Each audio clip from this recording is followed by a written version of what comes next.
பணம் சம்பாதிக்கக்கூடிய குடும்பத்தினரை மற்றவர்கள், அதாவது குடும்பத்தில் உள்ளவர்கள் எப்படி குழந்தைகளுக்கோ மற்றவர்களுக்கோ ஒரு பிம்பத்தை உருவாக்குறாங்கன்னா, இவங்க பணம் சம்பாதிச்சு கொடுக்க மாட்டேங்கிறாங்க, செலவுக்கு தாராளமாக செய்ய மாட்டேங்கிறாங்க அப்படிங்கிற ஒரு குற்றச்சாட்டு சார்ந்த ஒரு பிம்பத்தை மற்ற குடும்பத்தினருக்கு ஏற்படுத்தி வச்சிடுறாங்க. அதாவது குடும்ப உறுப்பினருக்கு ஏற்படுத்தி வச்சிடுறாங்க.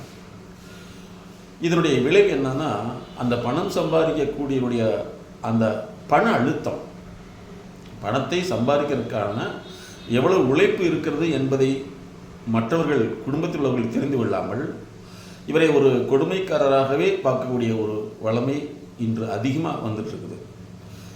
இதனுடைய விளைவு இவர்களுக்கு பணம் சம்பாதிக்கக்கூடியவர்களுக்கு என்ன மாதிரி மனநிலை ஏற்படுதுன்னா, நாம் யாருக்காக வாழ வேண்டும், நாம் ஏன் இப்படி வாழ வேண்டும் ஒரு மனநிலை உருவாக்கப்படுகிறது.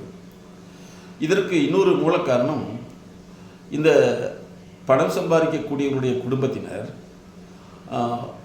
உழைப்பே இல்லாமல் 1க்கு 10 மடங்கு சம்பாதிக்கக்கூடிய சில நபர்களை பார்த்து அவர்கள் எப்படி செலவு செய்கிறார்கள், தேவையானதெல்லாம் வாங்கி கொடுக்குறாங்க, தேவையான இடத்துக்கு கூப்பிட்டு போகிறாங்க, நீங்கள் என்ன கூட்டிகிட்டு போகிறதில்ல அப்படின்னு சொல்லி அந்த பிம்பத்தையும் இந்த குழந்தைகள் மத்தியில் ஒரு வெறுப்பு கொண்டாட்டத்தை உருவாக்குவது போல உருவாக்கி விடுகிறார்கள்.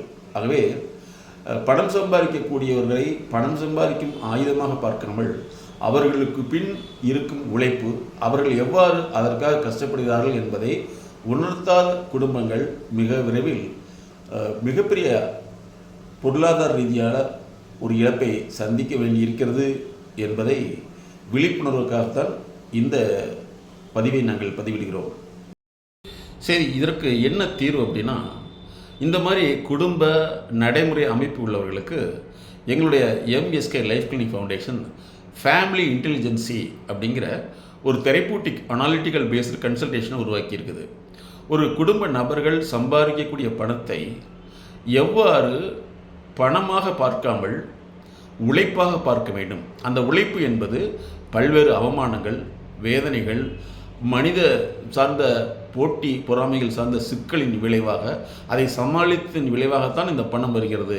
இந்த பணத்தை எவ்வாறு புரிந்து கொள்ள வேண்டும், பணத்தை எவ்வாறு உழைப்பாக பார்க்க வேண்டும் என்பதற்கான ஃபேமிலி இன்டெலிஜென்சி ஃபினான்ஷியல் தெரப்பி என்பதை உருவாக்கியுள்ளோம்.